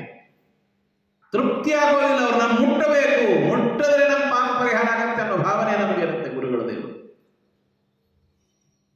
ಹಾಗೆ ಶುಕಾಚಾರ್ಯರಿಗೆ ಪರಮಾತ್ಮ ಆಲಿಂಗನವನ್ನ ಕೊಟ್ಟು ಸಮಾಲಿಂಗ ಸುಖಂ ಕೃಷ್ಣೋ ಭಕ್ತ್ಯ, ಭಕ್ತಿಯಿಂದ ಅವರನ್ನ ಆಲಿಂಗ ಮಾಡಿಕೊಂಡ. ಹರ್ಷವಶಂ ಗತಃ ಅತಿ ಚಿತ್ರ ಚರಿತ್ರಾತ್ಮ.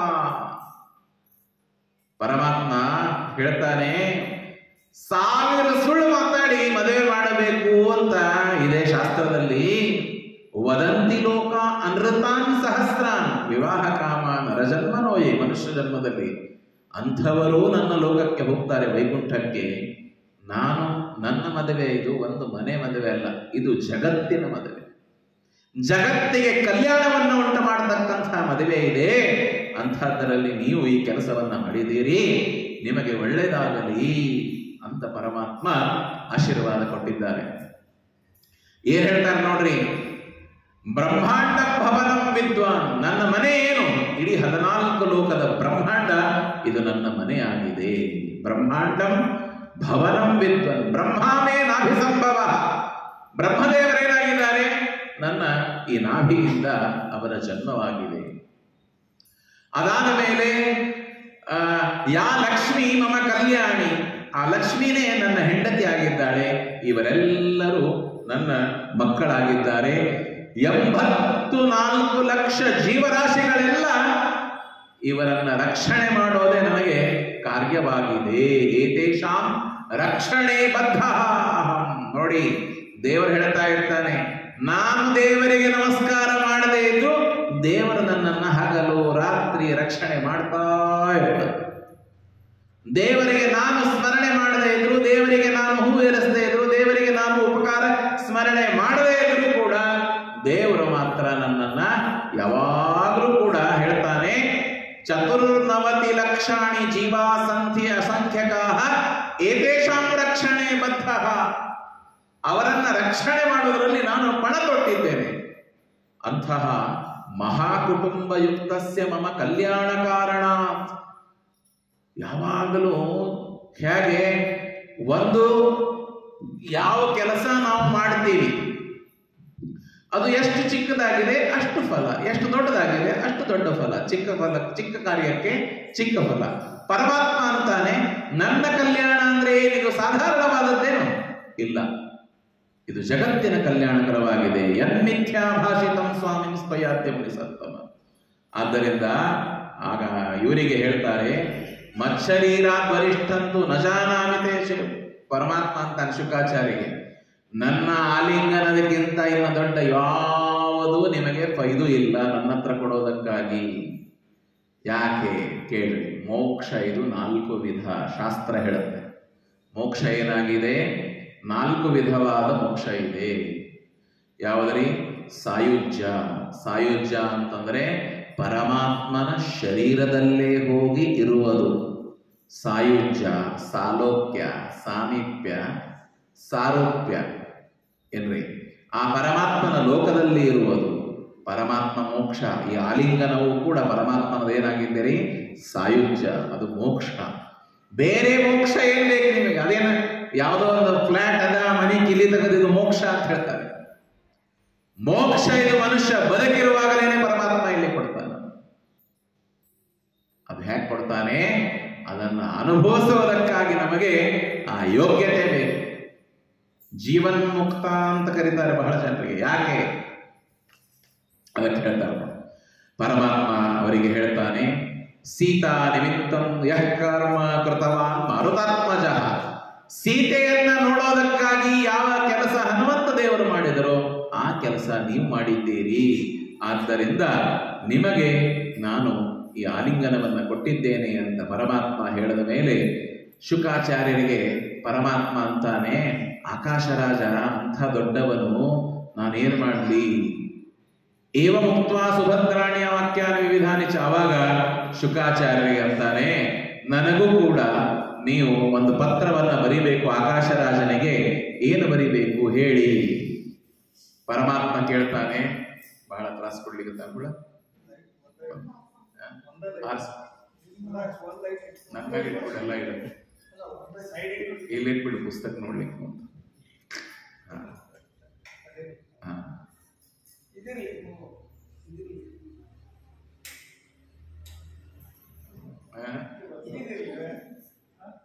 माझ्या डोक्यावरच ठेवायचं.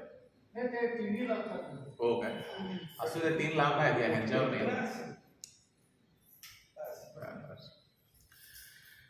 ಅವಾಗ ಶ್ರೀನಿವಾಸ ಕೇಳ್ತಾನೆ, ಶುಕಾಚಾರ್ಯರೇ ರಾಜ ಚೆನ್ನಾಗಿದ್ದಾನ? ಏನಾದ್ರೂ ಅವನಿಗೆಲ್ಲ ಮಂಗಲವಾಗಿದ್ದಾನೆ ಎಲ್ಲವೂ ಕೂಡ? ಅವಾಗ ಶುಕಾಚಾರ್ಯ ಅಂತಾರೆ, ಎಲ್ಲವೂ ನಿನ್ನ ಅನುಗ್ರಹದಿಂದ ಮಂಗಳವೇ ಆಗಿದೆ. ಪತ್ರಿಕಾ ವಿಖ್ಯತೆ ವಿಪ್ರ ಮಯ ಆಕಾಶ ಕೃಪಾಯಶ. ನಾನು ಪತ್ರಿಕೆ ಬರೀಬೇಕು ಅಂತ ತಿಳ್ಕೊಂಡು ಹೇಳಿದಾಗ ಅವಾಗ ತಾನು ಶುಕಾಚಾರ್ಯರು ಹೇಳಿದ ಮಾರ್ಗದಿಂದ ಪತ್ರಿಕೆಯನ್ನ ಬರೀತಾನೆ. ನಮೋ ನಮೋತಿ ಭಕ್ತೇವ ಕೃತ್ವೇಯಂ ಪತ್ರಿಕಾಧುನಾ. ರಾಜಾಧಿರಾಜನಾದ ಸುಧರ್ಮನ ಮಗನಾದ ಆಕಾಶರಾಜನಿಗೆ ನಮಸ್ಕಾರ. ನಾನು ಈ ಪತ್ರವನ್ನ ಬರೆದು ನಿನಗೆ ನಿನ್ನ ಮಗಳಾದ ಪದ್ಮಾವತಿಯನ್ನು ನಾನು ಅಂಗೀಕರೋಮಿ ರಾಜೇಂದ್ರ ಕನ್ಯಾಂತವ ವಿಷಾಂಪತೆ. ಈಗೆಲ್ಲ ಏನ್ರಿ ಕೇಳಿದ್ರೆ ಹಿಂಗೆ ತೋರಿಸ್ಬಿಡ್ತಾರೆ ಅಷ್ಟೇ ವಾಟ್ಸಪ್ ಒಳಗೆ ಎಲ್ಲದಕ್ಕೂ ಅದು ಆ ಇಮೋಜಿ. ನನಗಂತೂ ಆ ಥಮ್ಸ್ ತೋರಿಸಿದ್ರೆ ಇಷ್ಟು ಸಿಟ್ಟು ಬರುತ್ತೆ. ಅದು ಬಾಯಿ ಉತ್ತರ ಎಲ್ಲದಕ್ಕೂ ಹಿಂಗ. ಯಾವ ಪುಣ್ಯಾತ್ಮ ಅದನ್ನು ನೋಡಿರ್ತದ ಏನ್ ಸುದ್ದಿ ಅದು. ಎಲ್ಲದಕ್ಕೂ ರೀ, ದೊಡ್ಡವರು ನೋಡೋದಿಲ್ಲ, ಚಿಕ್ಕವರು ನೋಡೋದಿಲ್ಲ, ಎಲ್ಲರೂ ಹೀಗೆ ಮಾಡ್ಬಿಡ್ತಾರೆ. ಅಷ್ಟು ಬ್ಯುಸಿ ಇರ್ತಾರೆ. ಒಂದು ಶಬ್ದ ಬರೀಲಿಕ್ಕೆ ಆಗೋದಿಲ್ವ ಅವರಿಗೆ. ಅದು ಓಕೆ ಅಂತ ಬರೆಯೋದಿಲ್ಲ, ಬರೇ ಕೆ ಅಂತ ಬರೀತಾರೆ. ಅಂದ್ರೆ ಪರಮಾತ್ಮನಿಗೆ ಏನಂತ ಅವಶ್ಯಕತೆ ಇದೆ, ಅವನು ಎಲ್ಲ ವಿಸ್ತಾರವಾಗಿ ಹೇಳ್ತಾನೆ. ಅಂಗೀಕರೋಮಿ ರಾಜೇಂದ್ರ ಕನ್ಯಾಂತವ ವಿಷಾಂಪತೆ ಯಥಾಪುರ ಸಾಗರೋ ಮೇ ಕನ್ಯಾದಾನ ಸುಕರ್ತಿಮಾನ್. ಹಿಂದಕ್ಕೆ ಸಾಗರ ರಾಜ ನನಗೆ ಕನ್ಯೆಯನ್ನ ಕೊಟ್ಟು ಕೀರ್ತಿಯನ್ನ ಹೊಂದಿದ್ದಾನೆ, ಹಾಗೆ ನಿನಗೂ ಕೂಡ ಒಳ್ಳೇದಾಗಲಿ ಅಂತ ತಿಳ್ಕೊಂಡು ಹೇಳಿ, ದತ್ವಾಮೇ ಸುಭಗಾಂ ಕನ್ಯಾ, ನೀನು ನನಗೆ ಕನ್ಯಾದಾನವನ್ನ ಮಾಡಿ ನಿನ್ನ ಎಲ್ಲ ಕುಲಗಳು ಉದ್ಧಾರ ಮಾಡ್ತಾ ಇದ್ದಿ, ಒಳ್ಳೆ ಕೀರ್ತಿಗೆ ಪಾತ್ರನಾಗ್ತಿ ಅಂತ ತಿಳ್ಕೊಂಡು ಹೇಳಿ, ಇನ್ನೇನು ಬರಿಬೇಕು ವಿಶೇಷವಾಗಿ ನನಗೆ ಗೊತ್ತಿಲ್ಲ, ಶುಕಾಚಾರ್ಯರಿಗೆ ಎಲ್ಲ ಗೊತ್ತಿದೆ. ಆದ್ದರಿಂದ ಶುಕಾಚಾರ್ಯರು ಈ ಪತ್ರಿಕೆಯನ್ನು ತೆಗೆದುಕೊಂಡು ಬರ್ತಾ ಇದ್ದಾರೆ. ಸಂಪ್ರೇಷಯಾಮಾಸ ಸುರೇಂದ್ರ ಪೂಜ್ಯಂ ಪುರಂ ನೃಪೇಂದ್ರಸ್ಯ ವಿಯನ್ ನೃಪಸ್ಯ ಶ್ರೀನಿವಾಸ ಉವಾಚ. ಪತ್ರಿಕೆಯನ್ನ ತಂದರು ಶುಕಾಚಾರ್ಯರು. ಆಕಾಶರಾಜ ಶುಕಾಚಾರ್ಯರು ಅದನ್ನು ಪರಮಾತ್ಮ ತೆಗೆದುಕೊಂಡ, ಓದ್ದ, ಕೇಳದ, ಮಾಡದ, ಎಲ್ಲ ಆಯಿತು. ತಾನು ಪತ್ರಿಕೆಯನ್ನ ಬರೆದ, ಎಲ್ಲ ಕೊಟ್ಟ ಕೈ ಒಳಗೆ. ಶುಕಾಚಾರ್ಯರೇ, ಏನಾಯಿತು? ಒಂದು ಮನಸ್ಸಿನಲ್ಲಿ ಸಂದೇಹ ಇದೆ. ಈ ಆಕಾಶರಾಜನಿಗೆ ನನ್ನ ಕುಲ ಗೋತ್ರ ಇಲ್ಲ, ಮಗಳನ್ನ ಹೇಗೆ ಕೊಡ್ತಾನೆ ಅಂತ ಒಪ್ಕೊಂಡ. ಇಷ್ಟೋ ತನಕ ವಿಚಾರ ಬರಲಿಲ್ಲ ಅವನಿಗೆ, ಪರಮಾತ್ಮನಿಗೆ. ನಾವೆಲ್ಲರೂ ಹೀಗೆ ರೀ, ವಿಪ್ರ ಪಶ್ಚಿಮ ಬುದ್ಧಯ ಅಂತ. ಪೂರ್ವಕ್ಕ ಸೂರ್ಯ ಈಗ ಉದಯಿಸ್ಲಿಕ್ಕತ್ತಾನ, ಸ್ವಲ್ಪ ತಲೆ ಮೇಲೆ ಬರಲಿ, ಆಮೇಲೆ ಹೇಳೋಣ, ಆಮೇಲೆ ಅರ್ಘ್ಯ ಬಿಡೋಣ. ಹಿಂಗ್ ಮಾಡ್ಕೋತ್ ಸೂರ್ಯ ದಾಟಿ ಪಶ್ಚಿಮಕ್ಕೆ ಹೋಗ್ಬಿಡ್ತಾನೆ. ಪೂರ್ವದ ಅರ್ಘ್ಯ ತಪ್ಪೆ ಹೋಯ್ತು. ಆಮೇಲೆ ನಾವೆಲ್ಲ ವಿಚಾರ ಮಾಡೋದು. ಅದಕ್ಕೆ ಪರಮಾತ್ಮ ಅಂತಾನೆ, ನಿಮ್ಮ ಕಡೆಯಿಂದ ಎಲ್ಲ ಕಳಿಸಿದಾನಲ್ಲ, ಅವಿದಿತ್ವ ಕುಲಂ ಗೋತ್ರಂ. ಗೋತ್ರ ಗೊತ್ತಿಲ್ಲ, ಕುಲ ಗೊತ್ತಿಲ್ಲ, ಸ್ಥಾನ ಮಾನ ಮನೆ ಏನೂ ಇಲ್ಲ, ನನಗೆ ತನ್ನ ಮಗಳನ್ನ ಕೊಟ್ಟು ಹೇಗೆ ಮದುವೆ ಮಾಡ್ತಾನೆ ಅಂತ ಪರಮಾತ್ಮ ಕೇಳಿದಾಗ ಶುಕಾಚಾರ್ಯ ಒಂದು ಕ್ಷಣ, ಅಯ್ಯೋ ಇಷ್ಟೋ ತನಕ ನೀನೇ ಇದೆಯಾ ಬೇರೆ ಅಂತ ಆಲಿಂಗನ ಕೊಟ್ಟು ಖುಷಿಯಾಗಿ ಎಲ್ಲ ಮಾಡಿದಾನೆ ಪರಮಾತ್ಮ. ಅವಾಗ ಶುಕವಾಚ ನ ಕುಲಂ ನ ಚ ಗೋತ್ರಂತೆ. ಪರಮಾತ್ಮ, ನಿನಗೆ ಯಾವ ಕುಲ, ನಿನಗೆ ಯಾವ ಗೋತ್ರ? ಕುಲ ನಕ್ಷತ್ರ ಗೋತ್ರ ಎಲ್ಲ ನಮಗೆ. ಆ ಪರಮಾತ್ಮನಿಗೆ ಯಾವ ಜನ್ಮ ಇಲ್ಲ, ಮರಣ ಇಲ್ಲ. ನ ಜರ ನ ಚ ವೃದ್ಧಿಶ್ಚ. ಮುಪ್ಪು ಇಲ್ಲ, ಸಾವು ಇಲ್ಲ, ವಾರ್ಧಕ್ಯ ಇಲ್ಲ. ವಿಡಂಬ ಮಾತ್ರ ಗೋವಿಂದ ಕುರುಷೇ ಪುರುಷೋತ್ತಮ. ನೀನು ಸುಮ್ಮನೆ ಇದು ನಟನೆ ಮಾಡೋದಕ್ಕಾಗಿ ಮಾಡ್ತಾ ಇದ್ದೀಯಪ್ಪ ಎಲ್ಲ, ನಿನಗೆ ಇದೆಲ್ಲ ಬೇಕೇ ಆಗಿಲ್ಲ. ಆಮೇಲೆ ನೋಡಿ, ನಪೇ ಕುಲಂ ಗೋತ್ತಂ ವಿರದಸ್ಯ ಜಗತ್ಪದೆ ಮಮ ವಾಕ್ಯ ದ್ವಿಯದ್ರಾಜ ಕನ್ಯಾಂತೆ ಸಂಪ್ರದಾಸ್ಯತಿ. ಕೇಳು ಶಾಸ್ತ್ರ. ಯಾಕೆ ಪರಮಾತ್ಮ ಇದನ್ನ ಮಾಡದ?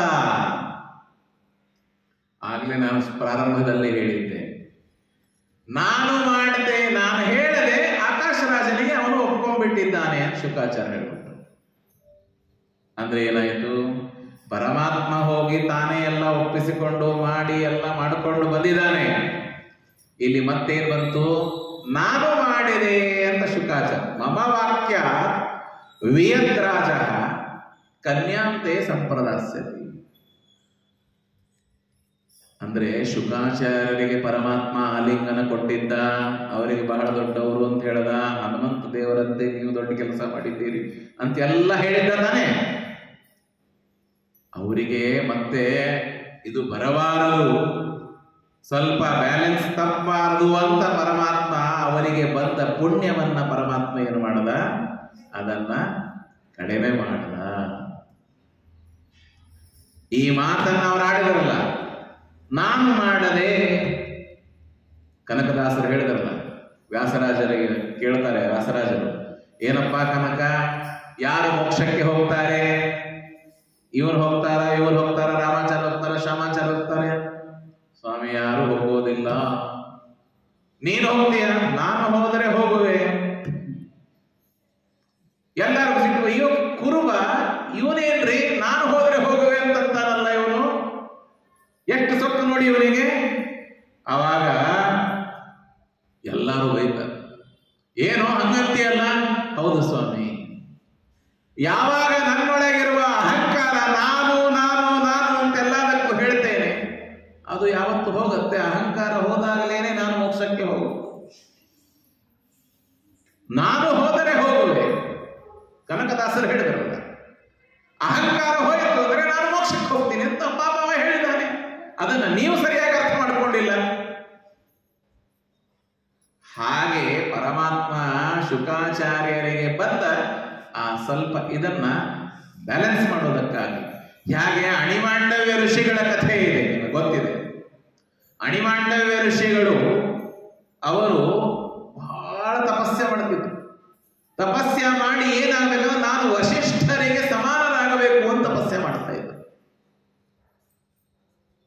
ಅವಾಗ ಏನಾಯ್ತು ಅಂತಂದ್ರೆ, ಒಂದು ಸಲ ಅವರಿಗೆ ತಪಸ್ಸೆ ಮಾಡ್ತಾ ಕೂತ್ಕೊಂಡಿದ್ರು, ಕಳ್ಳರು ಬರ್ತಾರೆ. ಕಳ್ಳರು ಬಂದು ಎಲ್ಲೋ ಕಳ್ಳತನ ಮಾಡಿದ್ದನ್ನ ಅವರ ಆಶ್ರಮದ ಮುಂದೆ ಇಟ್ಟು ಅವ್ರ ಮುಂದೆ ಇಟ್ಟು ಹೋಗ್ಬಿಡ್ತಾರೆ. ಅವರಿಗೆ ಹಿಡ್ಕೊಂಡು ಬಂದು, ರಾಜ ಇವರೇ ಕಳ್ಳತನ ಮಾಡಿ ಕಣ್ಣು ಮುಚ್ಕೊಂಡು ಸುಮ್ಮನೆ ಢೊಂಗಿ ಇದ್ದಾನೆ, ಏನೋ ಪಾಖಂಡಿ ತಪಸ್ಸೆ ಮಾಡೋದು ನಟನೆ ಮಾಡ್ತಾ ಇದ್ದಾನೆ ಅಂತ ಅವ್ರನ್ನ ಕರ್ಕೊಂಡು ಹೋಗ್ತಾರೆ. ಕರ್ಕೊಂಡು ಹೋಗಿ ಅಲ್ಲಿ ರಾಜ ಶಿಕ್ಷೆ ಕೊಡ್ತಾನೆ. ಶಿಕ್ಷೆ ಕೊಟ್ಟ ಮೇಲೆ ಅವರಿಗೆ ಬ್ರಹ್ಮ ಸೂಲಿ ಮೇಲೆ ಇಳಿಸ್ತಾರೆ. ಆವಾಗ ಯಮಲೋಕಕ್ಕೆ ಹೋಗ್ತಾರೆ. ಯಮಲೋಕಕ್ಕೆ ಹೋಗಿ ಪ್ರಶ್ನೆ ಮಾಡ್ತಾರೆ, ನಾನು ಹುಟ್ಟದಾಗಿಂದ ಯಾವತ್ತೂ ಒಂದು ಸಣ್ಣ ಹುಳ ಕೊಂದಿಲ್ಲ ನಾನು, ನನಗೆ ಅಷ್ಟು ನಿಶ್ಚಯ ಇದೆ, ನನಗೆ ಈ ತರಹದ ಶಿಕ್ಷೆಯನ್ನ ಯಾಕೆ ಕೊಟ್ಟಿಲ್ಲ? ನೋಡ್ರಿ, ಯಾರಿಗೆ ನಿಶ್ಚಯ ಇದೆ, ಈಗ ನಾವು ಎಷ್ಟು ಹುಳ ಕೊಂದಿವಿ ಗೊತ್ತಿಲ್ಲ. ಅಷ್ಟು ನಿಶ್ಚಯ ಅಣಿಮಾಂಡವ ಋಷಿಗಳು ಅಂತಾರೆ. ಅವಾಗ ಯಮದೇವರು ಅಂತಾರೆ, ಇಲ್ಲ, ನೀವು ಚಿಕ್ಕವರಿದ್ದಾಗ ಒಂದು ಸಣ್ಣ ಹುಳ ಕಡ್ಡಿ ಹಾಕಿ ಅದನ್ನ ಹೀಗೆ ಹಿಂಸೆ ಕೊಟ್ಟು ಕೊಂದಿದ್ದೀರಿ, ಅದಕ್ಕೆ ನಿಮಗೆ ಈ ಶಿಕ್ಷೆ ಶೂಲಿ ಮೇಲೆ ಏರಿಸಿದ್ದೇನೆ. 11ನೇ ಸ್ಕಂದ ಭಾಗವತ ತಾತ್ಪರ್ಯದಲ್ಲಿ ಆಗಲೇ ನಾನು ಓದ್ತಾ ಕೂತ್ಕೊಂಡಿದ್ದೆ. ಶ್ರೀಮದಾಚಾರ್ಯರು ಬಹಳ ಚೆನ್ನಾಗಿ ಬರೆದಿದ್ದಾರೆ. ಯಾರನ್ನ ಕೊಂದರೆ ಏನು ಪಾಪ ಅಂತನೋದನ್ನ ಬರೆದಿದ್ದಾರೆ. ಇರುವೆ ಕೊಂದರೆ ಏನು ಪಾಪ, ಯಾವ ಪಾತಕ, ಮಹಾಪಾತಕ, ಉಪಪಾತಕ ಎಲ್ಲ ಬರೆದಿದ್ದಾರೆ. ಹಾಗೆ ಅವರು ಹೇಳಿದಾಗ ಯಾಕೆ ಅವರು ಯಮದೇವರಿಗೆ ಶಾಪ ಕೊಟ್ಟು ಬಿಡುತ್ತಾರೆ. ಏನಂತೆ, ನೀನು ಶೂದ್ರನಾಗಿ ಹುಟ್ಟು ಅಂತ ಶಾಪ ಕೊಟ್ಟು ಬಿಡುತ್ತಾರೆ. ಯಮದೇವರಿಗೆ ಶಾಪ ಕೊಟ್ಟ ಮೇಲೆ ಯಮದೇವರು ಶೂದ್ರರಾಗಿ ಹುಟ್ಟಿದ್ದೇ ವಿದುರ. ವಿದುರ ಯಮದೇವರು. ಅಣಿಮಾಂಡವ ಋಷಿಗಳು ಯೋಗ್ಯತೆಯೊಳಗೆ ಯಮದೇವರಿಗಿಂತ ಚಿಕ್ಕವರು. ವಿದುರ ಯಮ ಯೋಗ್ಯತೆಯಲ್ಲಿ ದೊಡ್ಡವನು. ಶಾಪ ಕೊಡಬೇಕಾದರೆ ಇವರು ತಮ್ಮ ಶಕ್ತಿಯನ್ನೆಲ್ಲ, ತಪಶಕ್ತಿಯನ್ನ ಹಾಕಿ ಶಾಪ ಕೊಟ್ಟರು. ಅವ್ರ ಬೊಕ್ಕಸ ಖಾಲಿ ಆಯಿತು. ಆ ವಸಿಷ್ಠ ಋಷಿಗಳ ಜೊತೆಗೆ ಸಾಮ್ಯ ಮಾಡಬೇಕು ಅಂತೇನು ತಪಸ್ಸ ಮಾಡ್ತಾ ಇದ್ರಲ್ಲ, ಅವರ ಪುಣ್ಯ ಎಲ್ಲ ಪರಮಾತ್ಮ ಖಾಲಿ ಮಾಡಿಬಿಟ್ಟ. ಅದಕ್ಕೆ ಪರಮಾತ್ಮನಿಗೆ ಯೋಗೇಶ್ವರ ಅಂತ ಕರೀತಾರೆ. ಪ್ರಾರಂಭದಲ್ಲಿ ಹೇಳೋದಲ್ಲ ಯೋಗೇಶ್ವರ ಅಂತ ಯಾಕೆ. ಈ ತರಹ ವ್ಯವಸ್ಥೆ ಮಾಡ್ತಾನೆ ಪರಮಾತ್ಮ. ಯಾವತ್ತೂ ಕೂಡ ಯೋಗ್ಯತೆಗಿಂತ ಅಧಿಕವಾಗಿ ಯಾರಿಗೂ ಪರಮಾತ್ಮ ಬೆಳೆಯಲಿಕ್ಕೆ ಬಿಡುವುದಿಲ್ಲ. ಅವರವರ ಯೋಗ್ಯತೆಯ ಅರಿತು ಪೆಡುವುದೇ ನೀದಯ ಪರನೋ ನಿನ್ನವರ ಸಾಧನವು. ಪರಮಾತ್ಮ ಎಲ್ಲರಿಗೂ ಕೂಡ ಅನುಗ್ರಹ ಮಾಡೇ ಮಾಡ್ತಾನೆ, ಇದರಲ್ಲಿ ಏನೂ ಸಂಶಯ ಇಲ್ಲ. ಆದರೆ ಅವರವರ ಯೋಗ್ಯತೆಯನ್ನು ನೋಡಿ ಪರಮಾತ್ಮ ಅನುಗ್ರಹವನ್ನು ಮಾಡ್ತಾನೆ. ಹಾಗೆ ಶುಕಾಚಾರ್ಯರಿಗೆ ಏನ್ ಮಾಡಿದಾನೆ, ಯಾಕರಿ ಒಪ್ಕೊಂಡ ಅಂತ ಕೇಳಿಲ್ಲ. ಮಮ ವಾಕ್ಯ ಅಲ್ವಿ ಅಂತ ನಾನು ಹೇಳಿದೆ ಅಂತ ಕೇಳದ ಆಕಾಶ ರಾಜ. ನಿಜವಾಗ್ಲೂ ಅವ್ರು ಹೇಳಿದ್ದಕ್ಕೆ ಕೇಳಿದ್ದ. ಆದ್ರೆ ಇಲ್ಲ ಸ್ವಾಮಿ, ನಿನ್ನ ಅನುಗ್ರಹದಿಂದ ಆಯಿತು ಅಂತಲ್ಲಿಲ್ಲಲ್ಲ. ಎಲ್ಲಾ ಕಡೆಗೆ ವ್ಯಾಪ್ತನಾಗಿದ್ದಾನೆ ದೇವರು. ಶುಕಾಚಾರ್ಯಲ್ಲಿದ್ದಾನೆ, ಆಕಾಶ ರಾಜರಲ್ಲಿದ್ದಾನೆ, ಎಲ್ಲಾ ಕಡೆಗೆ ಇದ್ದಾನೆ. ಅಂದ್ರೆ ಅಂಥ ದೊಡ್ಡ ದೊಡ್ಡ ಜ್ಞಾನಿಗಳಿಗೇನೇ ಯಾವಾಗಲೂ ಈ ಅನುಸಂಧಾನ ಬರೋದಿಲ್ರಿ, ದೇವರಿಂದ ಮಾಡಿಸ್ತಾನಂತ. ಹೆಂಗಾರ ನಮ್ದೇನ್ ಬಿಡ್ರಿ, ಅಷ್ಟು ಹಗರಾಗೋದು ಬೇಡ, ನಾವು ಪ್ರಯತ್ನ ಮಾಡಬೇಕು. ಮನುಷ್ಯನಂತೂ ಕಾಕಥ ಅಲ್ಲ. ಅದಕ್ಕೆ ಇತಿ ಮತ್ವಾ ಶುಕಸ್ತೀವ್ರಂ ವಿಸೃಷ್ಟೋ ಹರಿಣ ಪುನಃ ಹರಿಸ್ಸಂದರ್ಶನಾಲ್ಲಬ್ಧ ಹರ್ಷೋ ರಾಜಪುರಂ ಯಯೋ. ಶುಕಾಚಾರ್ಯರಿಗೆ ಅಲ್ಲಿಂದ ಬೀಳ್ಕೊಡುತ್ತಾನೆ ಪರಮಾತ್ಮ. ಆಮೇಲೆ ಅಲ್ಲಿಂದ ಶುಕಾಚಾರ್ಯರು ಕೂಡ ಹೋಗ್ತಾರೆ. ಮಾತರಂ ಸಂದರ್ಶಾಥ ಮಾರ್ಗಶ್ರಾಂತಾಂಪಯೋಗತ. ಶುಕಾಚಾರ್ಯರು ಹಿಂಗೆ ಹೋಗಿದ್ದಾರೆ. ಅಷ್ಟರಲ್ಲಿ ತಾಯಿ ಬಕುಲ ಆ ಕಡೆಯಿಂದ ಬರ್ತಾ ಇರ್ತಾಳೆ. ಮಠ ಮಠ ಬಿಸಿಲು ಮಧ್ಯಾಹ್ನ, ಅವಳು ಬರ್ತಾ ಇದ್ದಾಳೆ. ಪರಮಾತ್ಮ ತಾನು ದಾರಿ ಕಾಯ್ತಾ ಇದ್ದಾನೇನೋ ಅನ್ನುವಂತೆ ಕೂತ್ಕೊಂಡಿದ್ದಾನೆ. ಎಲ್ಲ ಫಿಕ್ಸ್ ಆಗಿದೆ, ಮದುವೆ ಫಿಕ್ಸ್ ಆಗಿದೆ, ಡೇಟ್ ಫಿಕ್ಸ್ ಆಗಿದೆ, ಪತ್ರ ಕೊಟ್ಟಾಗಿದೆ, ಎಲ್ಲ ಕೊಟ್ಟಾಗಿದೆ. ಬಕುಲಾದೇವಿ ಆವಾಗ ಬಂದದ್ದನ್ನ ನೋಡಿ ಪರಮಾತ್ಮ ನಮಸ್ಕಾರ ಮಾಡ್ತಾನೆ. ಶ್ರೀನಿವಾಸ ವಾಚ, ಯಾಕಮ್ಮ ತಡ ಮಾಡಿದಿ, ಎಲ್ಲಿ ಹೋಗಿದ್ದಿ ಇಷ್ಟೊತ್ತು ನೀನು? ಒಳ್ಳೆ ಅವಳಿಗೆ ಕಾಯುವಂತೆ ಪರಮಾತ್ಮ ನಟನೆಯನ್ನ ಮಾಡಿ ಕೇಳ್ತಾ ಇದ್ದಾನೆ. ಏನ್ ನಡೀತು ಅಲ್ಲಿ? ಕಾ ತತ್ರ ವಾರ್ತಾ ನಗರೇ, ದಯಮಾಡಿ ಹೇಳು ಅಂತಂದಾಗ ಬಕುಲಾದೇವಿ ಹೇಳಕ್ಕೆ ಪ್ರಾರಂಭ ಮಾಡ್ತಾಳೆ. ಅದನ್ನು ನಾಳೆ ಕೇಳೋಣ. ಶ್ರೀಕೃಷ್ಣಾರ್ಪಣಮಸ್ತು.